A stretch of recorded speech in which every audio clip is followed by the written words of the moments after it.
Dear Mr. President, my name is Dave Morrison. My partner Jason Seiler and I have a YouTube channel called Blue Collar Logic. We've spoken about you very often. I just want to take a moment and thank you for your service to this great nation over the last 4 difficult, frustrating, amazing years. We've sometimes been accused of presuming to speak for America's working class.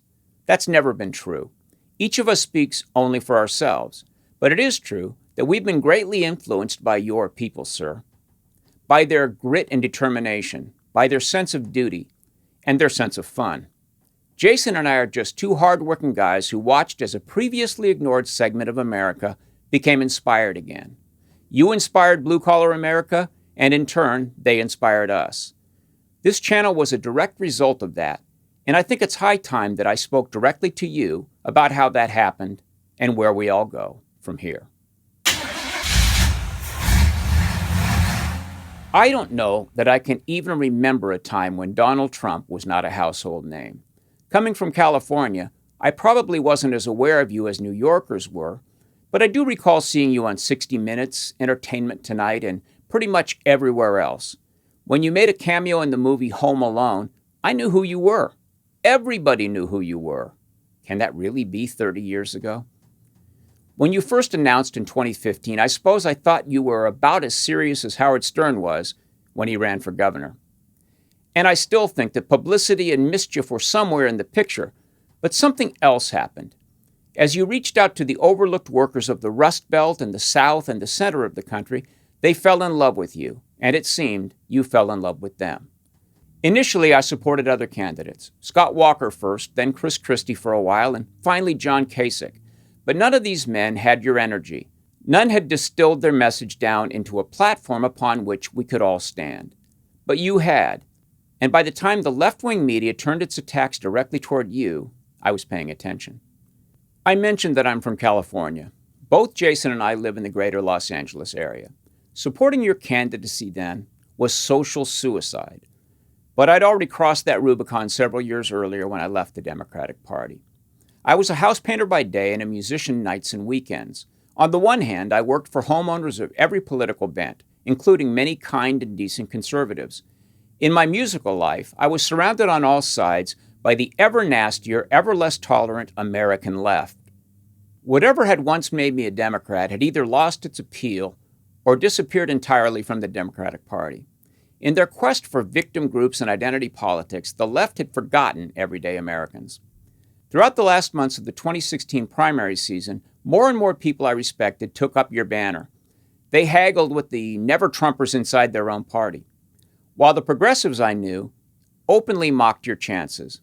You couldn't win, they said, but if you did, you'd turn this nation into a virtual prison camp while turning the rest of the world into a smoking post-nuclear wasteland. Donald Trump, I thought? The guy from The Apprentice? The real estate guy? You really think that this world-famous icon of free market prosperity is Dr. Evil? For 3 decades in the home trades, I had watched up close as blue-collar guys made things happen. Everything they did on a job was about the job. Get to work, get it done. No posturing, no showing off. They were pretty much the exact opposite of the Democrat politicians who were so busy running California into the ground. The guys I met and worked with over the years didn't fall for con jobs. At some point I figured, well, if working class people are behind Trump, maybe I should be too. My own gut was undecided, so I went with the instincts of millions of no-nonsense men and women. They seemed to know what was missing in America and to think that you were the man to bring it back. When the time came, I voted for you. And when you were elected, it was as if a hypnotist had snapped his fingers. The whole country woke up and got down to business. Jason came to me a month or so after your inauguration and suggested that we do some videos for Facebook. I was a little bit skeptical, but we kicked the idea around, and when we came up with the title Blue Collar Logic, we knew that we had a guiding principle. We thought that possibly a few thousand people would be interested in what we had to say. We had no intention of making money. We just wanted a forum where we could speak our minds and connect with like-minded people. The Facebook page caught on, and we had a blast making videos in our spare time. In our first year, we had 10 million views. But a perfectly reasonable video that I wrote caught the attention of radical feminist groups, and we became the target of an organized protest. Jason and I now understood how you must have felt being slandered and smeared for statements taken out of context and twisted to serve the purposes of the progressive hive mind. Facebook changed our algorithms and made us invisible to our 80,000 followers, what they call shadow banning. We were crushed. But by this time, we'd caught whatever it is that makes you go all in when most people would fold their hand. So we moved to YouTube, got monetized, and built this channel into what it is today. 18 months ago, after 35 years on the ladder, I was able to hang up my brush and retire. Now I make my living thinking and writing and speaking my mind.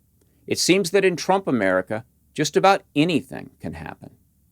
In 2017, while still on Facebook, I developed the nagging thought that if I was to speak to the country at large, I really ought to get out there and take its temperature.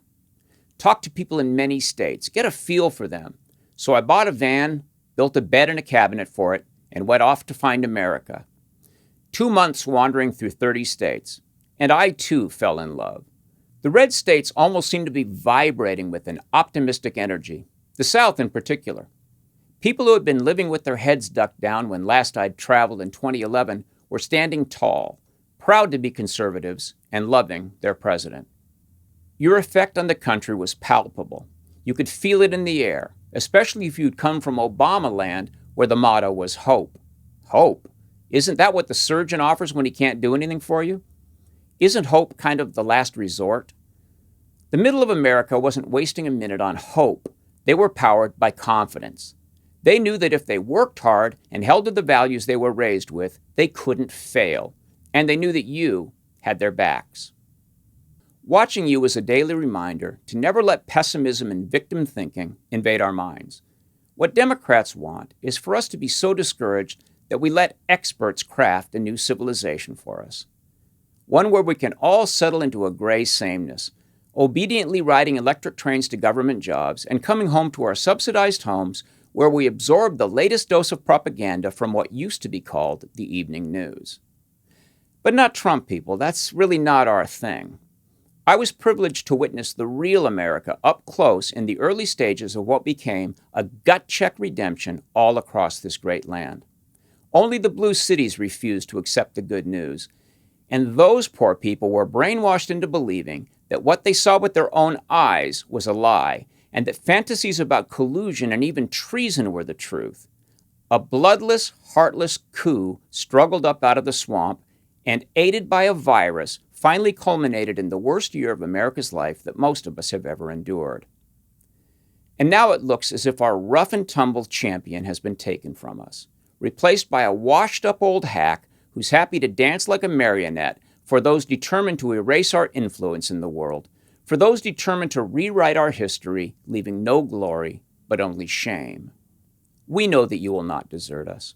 We know that you will keep the message coming, even if you have to buy CNN or build Trump TV from scratch.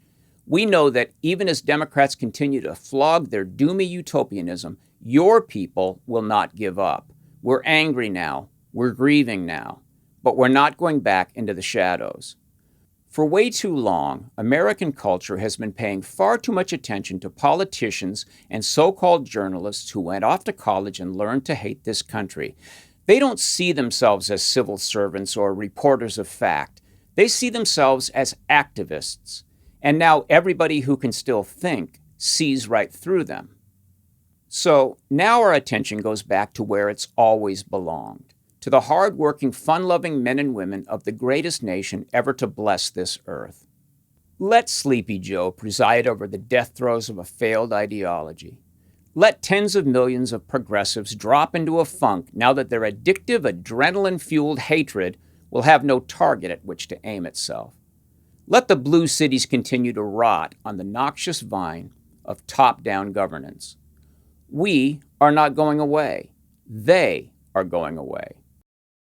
We've learned our lessons, Mr. President. We know who we are. We know what we stand for. And we have you to thank for giving us back our voice. Here's wishing you and your lovely family a wonderful Christmas. Thanks for watching. If you like this video, subscribe to our channel and then click the little bell to get notifications.